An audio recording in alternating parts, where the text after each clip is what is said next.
ভিন্নধর্মী বিয়ে করে নানা কটাক্ষ শুনেছিলেন হালের জনপ্রিয় নায়ক আরিফিন শুভ। কিন্তু কোনো কটাক্ষকে গুরুত্ব না দিয়ে প্রেমেই আস্থা রেখেছিলেন শুভ ও অর্পিতা। তবে বেশ কয়েক বছর ধরে শোনা যাচ্ছিল শুভর সঙ্গে তার স্ত্রী অর্পিতার দূরত্বের কথা। এবার বিচ্ছেদ ঘোষণা করলেন তারা। পাশের দেশ কলকাতায় নাচ শিখতে গিয়ে কলকাতার মেয়ে অর্পিতার সমাদদারের সঙ্গে পরিচয়, সেখান থেকে প্রেম, তারপর কলকাতাতে বিয়ে করেন তারা।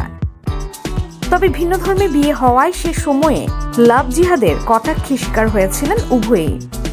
এবার 9 বছর পর সেই সম্পর্কের ইতি টানলেন আরিফিন ও অর্পিতা।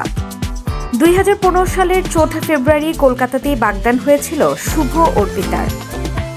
6 ফেব্রুয়ারি আইনি বিয়ে করেন তারা। সেদিনই রাতে ছিল রিসেপশন পার্টি। পরে ঢাকায় ফের বিয়ে করেন তারা।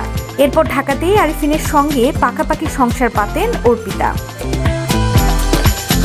ঢাকার এক ফ্যাশন হাউসে বিগত 8 বছর ধরে চাকরি করছেন তিনি। অন্যদিকে বাংলাদেশ ও ভারতে চুটিয়ে অভিনয় করেছেন শুভ।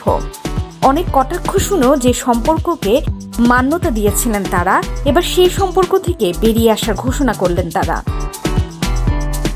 শুভর সঙ্গে স্ত্রী অর্পিতার দূরত্বের কথা অবশ্য বেশ কয়েক বছর ধরে শোনা গিয়েছিল। তবে বুধবার ভক্তদের মন খারাপ করে পাকাপাকিভাবে বিচ্ছেদের খবর সামাজিক যোগাযোগ মাধ্যমে শেয়ার করলেন অভিনেতা।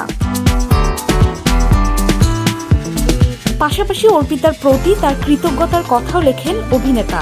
তিনি লেখেন, দেশের এমন পরিস্থিতিতে ব্যক্তিগত কোনো কিছু জানাতে যথেষ্ট দ্বিধা ও সংকোচ বোধ করছি। তারপরও মনে হলো আপনাদের বিষয়টি জানানোর সময় এসেছে। আমি অত্যন্ত দুঃখের সঙ্গে জানাচ্ছি যে আমি আর অর্পিতা আমরা হয়তো বন্ধু হিসেবে ঠিক আছি, জীবনসঙ্গী হিসেবে নয়। শুভ আরও লেখেন, আমরা গত 20 জুলাই এই সিদ্ধান্তে উপনীত হয়েছি। বন্ধুত্বটুকু নিয়ে দুজনের সম্মতিতে বাকি জীবন নিজেদের মতো করে বাঁচব। আমার এবং আমার মায়ের জন্য অর্পিতা যা করেছে সেটার জন্য তার প্রতি চিরকৃতজ্ঞ এবং চিরঋণী।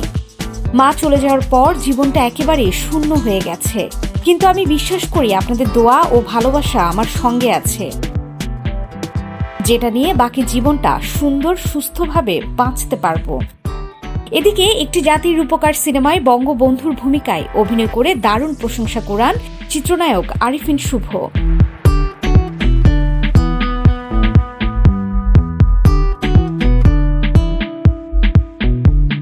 দেশের বাইরেও তার পরিচিতি বিস্তৃতি লাভ করে। এরপর নতুন সিনেমা মুক্তি না পেলেও কয়েকদিন আগে জানা যায় তার অভিনীত সিনেমা নূর শীঘ্রই আসছে পর্দায়। Desk report, team entertainment.